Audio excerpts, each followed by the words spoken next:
My next comedian now is Mr. Evan Galpert. He wasn't even noticing. There you go, buddy. Thanks, buddy. Keep it going for your host, Tomas Camilo. So I realized the other day that as far as like relationships go, I peaked in preschool.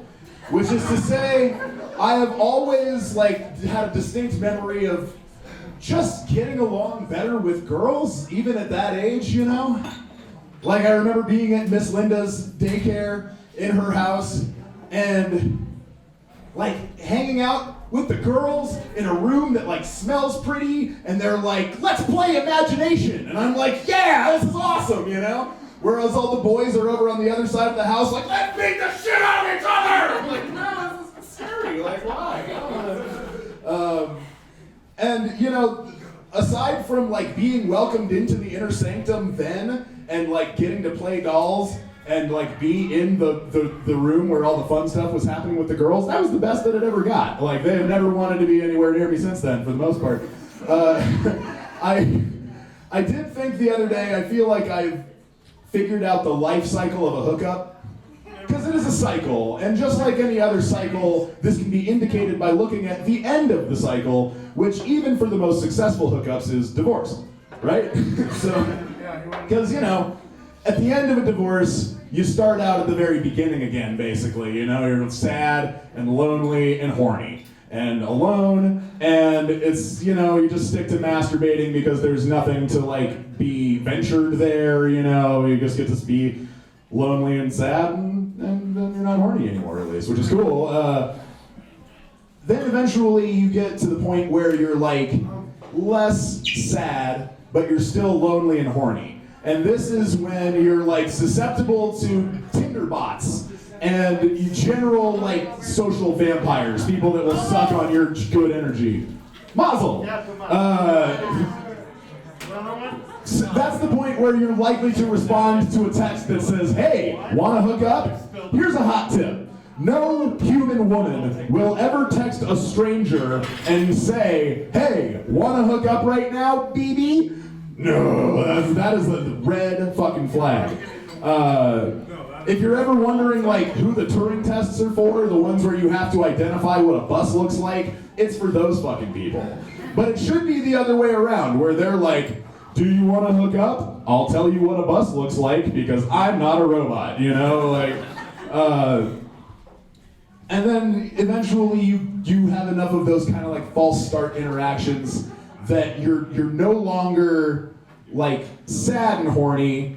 You're like confident and horny, right? You've got enough of those false starts under your belt that you're confident and horny, and this is where a hookup, it has like fertile ground to plant root, you know? Like, you find somebody and you think like, hey, you wanna, this is how I flirt with people, hey, you wanna make a like really vulnerable decision and open yourself up to me and let me be really vulnerable in front of you and then have a tacit agreement that nothing's gonna come of it? Yeah, doesn't that sound like fun?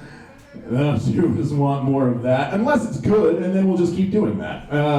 And then sometimes it is. Sometimes you meet that person, the hookup's good, you're like, yes, we have this chemistry, it's going really, really well, and then you agree, let's hold each other to an impossible set of standards that will never actually be achievable. And it'll be an adventure, right? You know? And then you try that out, and after you have honeymoon sex and marriage sex, and you have kids, and you like have the first time that you have sex with the kids at home, you've explored all of the like vulnerabilities that you have left to explore, and then you realize the hookup is dead. And either the hookup has to start over again with the divorce cycle, or you live in a dead hookup, sexless marriage. Sometimes jokes are sad. I'm sorry. I don't know what else to tell you. This is why I'm more of a dog guy. Myself, at this point in my life, not that I'm like fucking the dogs, I'm not hooking up with the dogs, but I get way more excited about seeing a dog than about seeing a beautiful woman at this point in my life, you know? Like, if Chrissy Teigen were to walk in the door with a dog right now, first of all, who's gonna maybe be a little bit excited to see me, right? The dog. And Secondly, who am I going to want to give my attention to? The one that's going to give me those kisses. You're going to give me kisses, aren't you? That's right. Oh, you're going to give me those kisses. You're going to give me the Betty? Oh, that's right. You give me that Betty. Oh, then I'm going to get it. And then I'm going to get it. And I'm going to get the Betty. And I'm going to get the Betty. Oh, hey, Chrissy, can I have an otter? No? Okay, never mind. That's how that would go. I have a dog. Anybody else? You guys got dogs? You got a dog? Might I ask, what is your dog's name? Lola and Rue.